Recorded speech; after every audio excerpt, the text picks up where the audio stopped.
ezenjawulo omuli FDC omuli NUP omuli NRM National Resistant Movement bavuddeyo ne bagamba nti owaayi bagenda kuteekawo tali centers zaabwe ezenjawulo. Era wano twebuuza nti aba electoral commission kino kibalekawa. Kyembuuza tiboogerera mu basiru. Let me tell you, is there a provision that if you are not satisfied with the UNEB results, do you mark your exams? And maybe you think they should waste time debating rubbish. How rubbish is it? Yes. No intelligent person can do it. If you don't want the electoral commission, you don't trust it, reject it from day one. But this man, Nembaga nti ayinyo Byabakama was the DPP who prosecuted Kizza Besigye on a stupid case. It was just a holding case.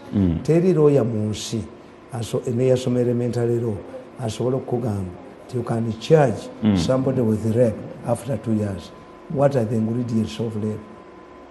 Ne DPP onyechokola oyo Byabakama natwala gonde mukulu. Why didn't Besigye protest that this man shouldn't be the chairman of the electoral commission? They wanted to use this as a blackmail.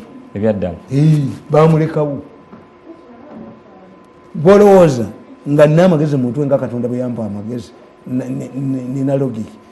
Would you expect Besigye to keep quiet if his former tormentor becomes a judge in a case where he's involved? I leave the public to judge it. Era abalasha bagera ne bafuna omusajja bamuyitanga Kotwadham. Kotwadham yali ava mu Australia nga yize nazi. Abalasha nga bamumanyi nti nazi is a former nazi man. Yattanga abantu mugundi. Bamuleka n'abeera secretary general UN. But every time nga bamubulakamairinga. Until the Americans realized Russia ifuna nnyo mu Security Council name General Assembly. Why? Because of this man. When this man retired and went back to Austria and stand as president, the Austrians rejected him. He was a Nazi. Kakati fe tukimanyi I can keep quiet ninkuteekawo bweni nze baali batwali tulwanyisa etteeka ly'abamawulire. Etteeka ly'abamawulire nafuna omukisa nga bonna abali ku kakiiko ako maze ba investigating abalina fake papers abalina ki waliwo n'abalina bouncing checks nenzifuna kasa twagenda mu kakiiko ne batuula a man called Gasaatula humiliated us. Humiliated me. I've never seen an arrogant man, but he was a senior foot dropout, that a pilot. Every time he was talking about piloting a plane. Piloting a plane is a driving permit. A pilot is an exaggerated taxi driver. Akati Gasaatula yatugamba, to you people, you are like a birth attendant. But most of our mothers deliver by the assistance of birth attendants, but they are not qualified medical doctors. So, journalists who have experience without academic papers are like birth attendants. I've never been insulted in my life. Blood surrogate. Do you have the moral authority to talk arrogantly like this? What happened?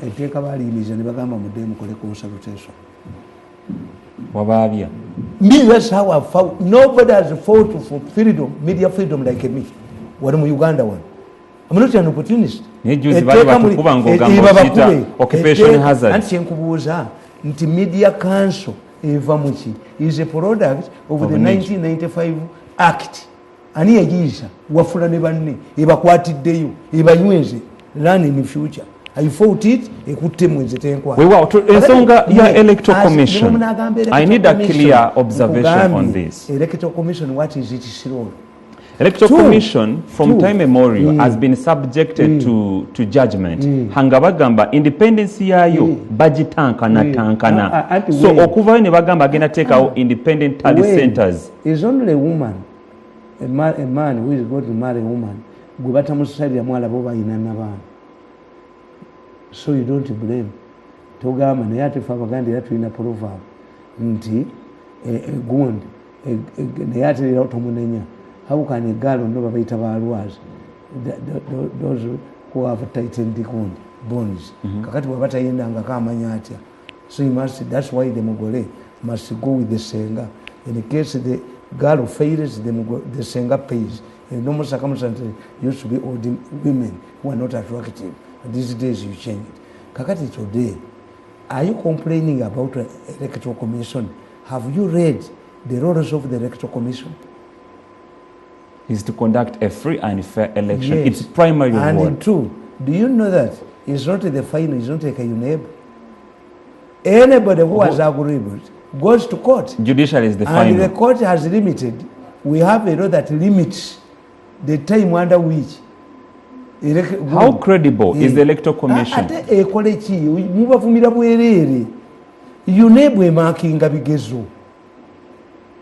You cannot kill a hangman because a hangman has hanged your criminal father. Do you know that you don't stick to your words at some point? Yes. Juzi wavayo ng'ogamba obakubamu ebituli. Yes. Ate kati obagamba they are responsible. Tukole kikati. What should we do? Ekyatta omwami nakimanya lwaki tewayogera.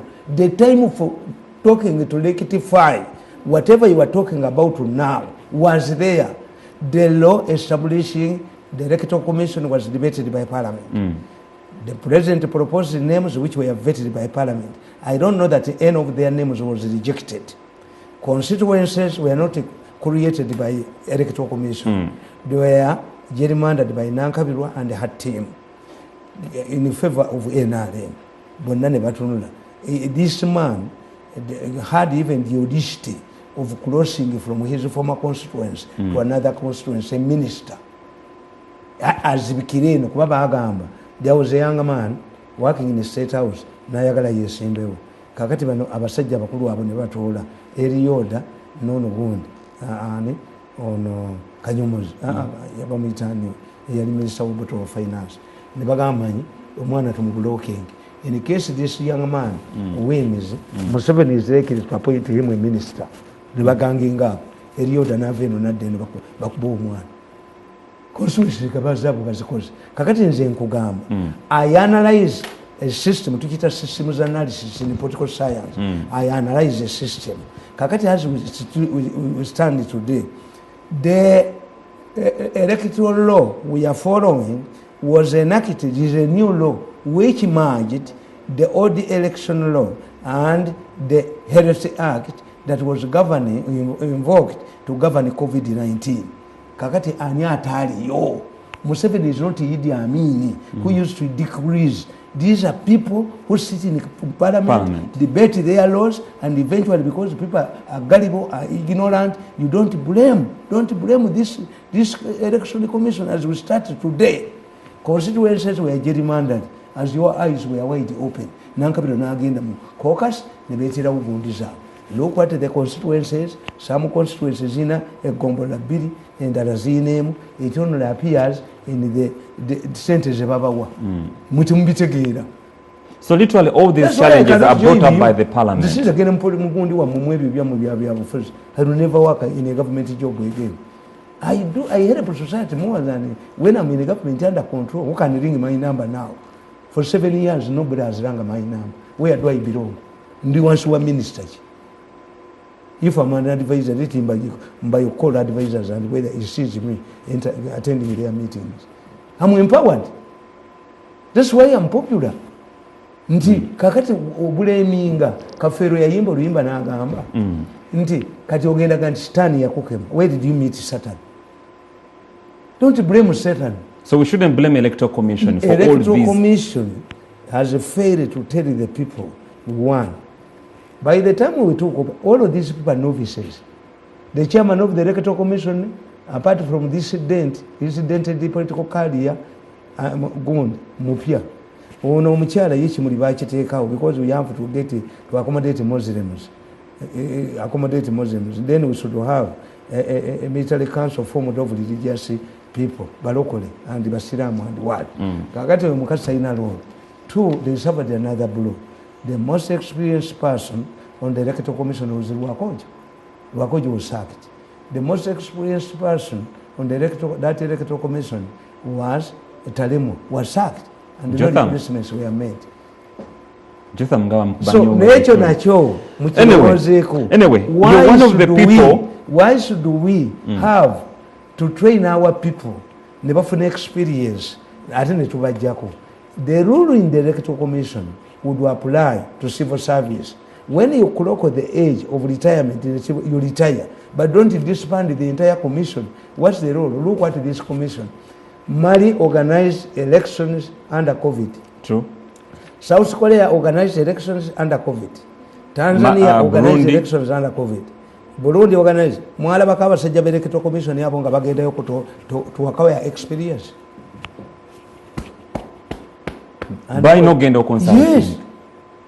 Abaana abawala bwe bagenda okufumbirwa bagendako ku mbaga z'abannaabwe ne balaba gawuni ez'omulembe. Bwe nkula ng'oyogera bw'otyo olinga agamba there's somebody who is benefiting from this. Mwenna era waliwo jjaaji gwe nsinga okuwa ekitiibwa yawoza omusango, yasala omusango gwa ziwa ne Naabagesera. Abakazi baali balondera mu electoral college. Kakati ziwa n'akuŋŋanya abataali ba LC n'abateeka mu electoral college. Naabagesera n'agenda n'awaabwe. Omulamuzi yamugamba this confusion would have benefited the two of you. If you had defeated Ziwa would have raised these issues. Why did you seek an injunction in the court to rectify the problem?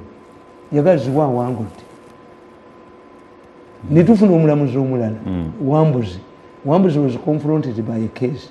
Dr. Kayiro Mugenzi ne Semwogerere bawaaba mu court to nullify ogamba nti ule yagibwako mu bukyamu. Kiwuliza Kirunda raised an issue te Wambuzi aguveemu omusango ali biased. Naye Wambuzi n'agasajja guvaamu baasala omusango ne bagamba lule yagibwako mu bukyamu. But the court does not have powers to reinstate him. Yes, a successful revolution is illegal. Omusajja wambye gavumenti abalamuzi bajja ne bamulayiza. Kakati when do you complain? I always just say nti does it pay a parent to advise his daughter not to move with the bad boys after falling pregnant? Because the pregnant cannot be increased. Tikale sigala ku phase ene esooka naye tebongerako yakubiri na yakusa. She would be this. Naye kakati muzeyi Tamale, let's speak realistic to get realities. Zino political parties zaataddewo talent centers zaabwe. What happens singa electoral commission should be raided and put in prison. Bagambye ziri secretive. So what happens singa electoral commission releasing results that are contrary to their results? What happens then? Me, I'm a realist. I I believe in realism. I'm not a Katemba man. You call this Katemba? Besigye declared him the president of Uganda and Nakwa People's Government ceremony.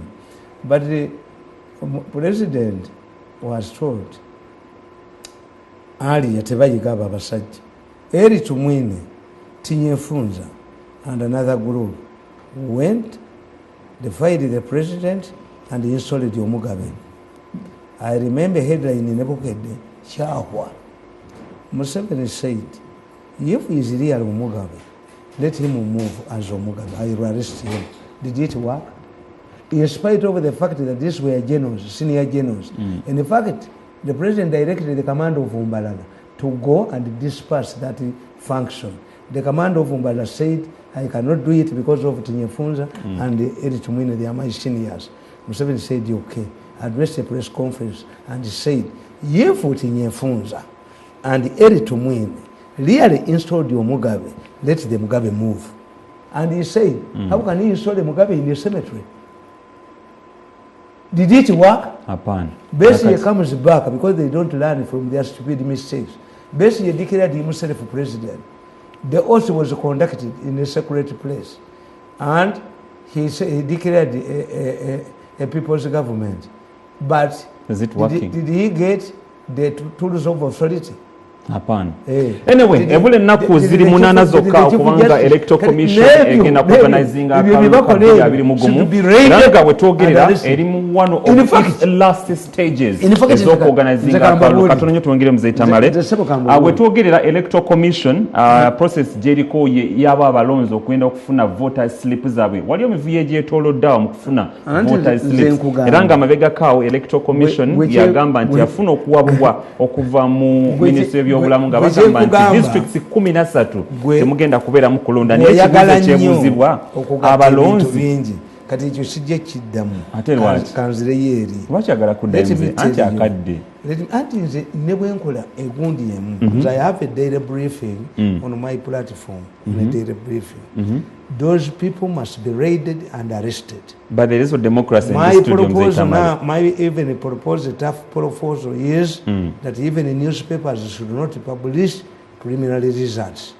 That's rubbish. Opinion polls. Because they have been lining up their favorites in the Bukede and other newspapers. But Mzee Tamachi, one thing you forgot to understand, what is rubbish to you can't be rubbish to everybody. Mzee Tamachi, that is so cold. Yes. No. And you have a remedy to kitegedde nti bano ba mafias bawamba empapula za muntu bakanagishika nokakulubya. I was reading a story in the Monitor yesterday highlighting those who were killed in a riot. Are we seeing dead people for the first time? Where did the security attack a wedding? Was it a peaceful demonstration? No, a riot. That you see, Vision was talking about Museveni's deployment. Look at the deploying of Akambwe. New Vision Monitor was telling us that this can happen because of this. Were they found at a wedding? No. Kakati namawulire kulu tegafuluma. And you call Uganda a democratic republic. And we are fighting something dangerous. Yes, and you know, Ogundi Murutalo, General Sanzu Yakoga never persuaded a disparity army. These people have no interest, national interest to pursue. Me, Abaganda Baganti Eliabo Jedwa Kumusota. My mother survived the lynching. Why? Buganda riots. Let the Monitor tell us how many people died in the Buganda riots. Why do you talk about this recent one? The list of people that died on the 18th and 19th. What about those who were killed at Kasubi when Museveni went to after the fire gutting in Masiri? Yes. What about those? What about those who died at Bulang? So this, you see, Ugandans have been dying in avoidable circumstances. So for me, I even call for tougher measures. What do we get? What the newspaper lose? If that newspaper does not come out the following day, in 1980, we came out, we published a story on falsehoods given it once by the DP people. Tebaina mobile phones by Sawa Manana Balimatadis Okulangiri. A paper ya Fayamu no 1980, Yino Mutwe, Nti Gund, UPC leaders to Wamus. We had to ban the newspapers. Mwanga yalicha ban. Nti ayogera ku byokulonda fine emitwalo 5 n'emyezi 6 oba boss even Cardinal Nsubuga is not today. But Mwanga naye yali mu panic. Mwanga was trying to solve a problem but he was not understood. This one we must do it orderly, in an orderly manner. Let all of these newspapers don't come out announcing primarily confusing the people, because they will quote according to the time. Then what is the essence of having a tally center, a chamber? Let us have all of the when the president is addressing a nation, all the 9 o'clock news, these radio stations, according to the law, are supposed to play music, not news. You can read the law that establishes these radio stations and TV stations. Then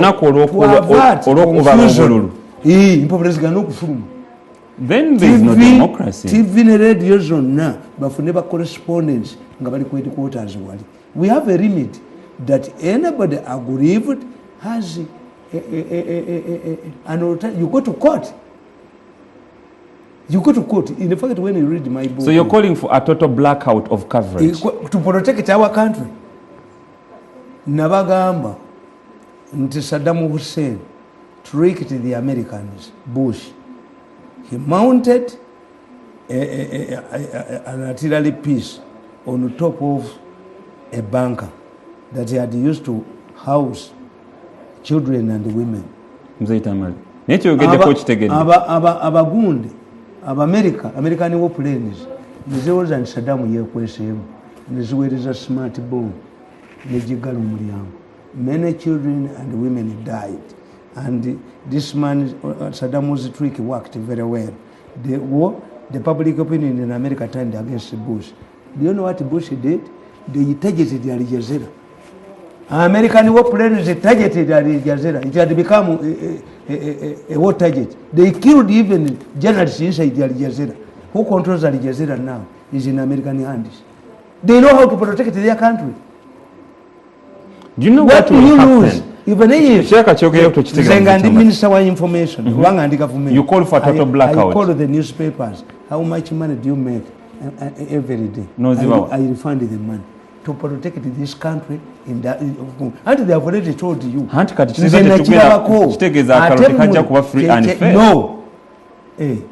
But let me tell you. Do you think if the public wanted to know everything, why is it that a Senga goes with a white bed sheet mu kisenge ky'abagole? Abawestern abo baleetanga kinusu ekirimu ekituli nti muwala wa musimbeerera. Egundi Abaganda suuka n'akabuzi akatono manya nti omwana w'ombeerera. But you don't take the Kidala people inside the bedroom to know whether the function has taken place. The man has stood on the has fulfilled his obligations. When it comes to a country's security, I know. Look, you are exaggerating violence, you are doing what? But you tell me one thing. Have you seen anybody cutting it down with somebody's pretensions because he's either the DP, is an opposition or a government opposition? Have you seen violence on the ground? People are moving normally. Ugandans don't resort to violence unless they are incited by their leaders or a foreign country. I always give you an example of one day. I think you're talking about Ugandans over different generations operating at a very short distance. In Uganda, when you see violence, it has been paid for. Don't you think there is a generation? The riot, I drove myself from Kampala to my village for the first time, and I did not have escorts. What I saw, they were burning new tires. Immediately I passed their roadblock at Chengera. Everywhere I was going, they were waving at me. In fact, I remember at Rukaya, I came out of my vehicle and we took selfies with the rioters. Where are you going? I said, I'm going to bring him. When I went to Nyendo, I entered the Nyendo, I found the police exchanging fire with the fire immediately ceased. I drove and we went home and I came back. Kakati kitegeeza the violence, to mitigate against the violence, don't incite violence.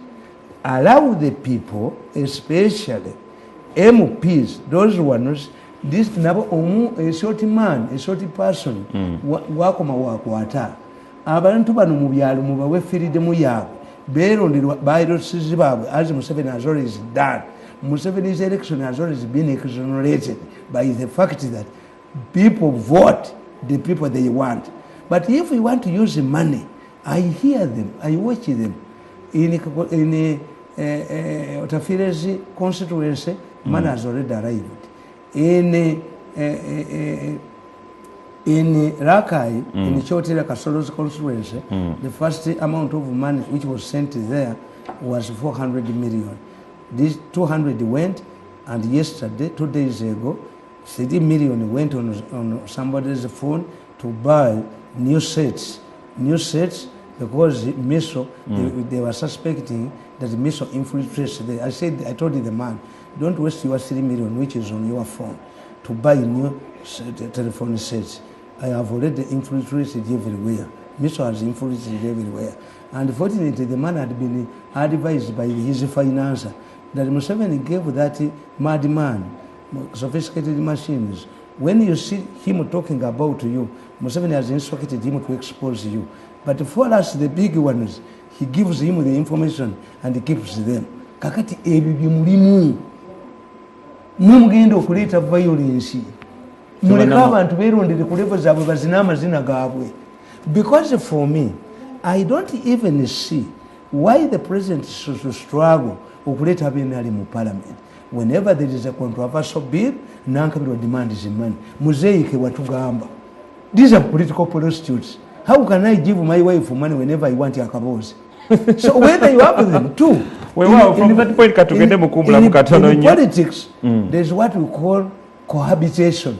Cohabitation means that the president can have an oppositionally dominated parliament. We call it habitation. How can these MPs refuse to implement policies that help the peasant? The peasants will rise against them. Wow, katugende mukumulamu katono nyo newe tukomawo tugenda kukomawo ne okuba torch mu kalulu akagenda okubanka kuba munaku ntono nyo okuba olunaku olwaliro. Electoral Commission and other stakeholders abakeetoloddemu bo beetegese batya. Jjukira districts 13 temubaddemu kuwa campaign ng'ekibuuzo ekyebuuzibwa abo batakubidde campaign, are they going to make an informed decision or not? Ekyo ekibuuzo kye tukomawo nakyo. For now katukomewo.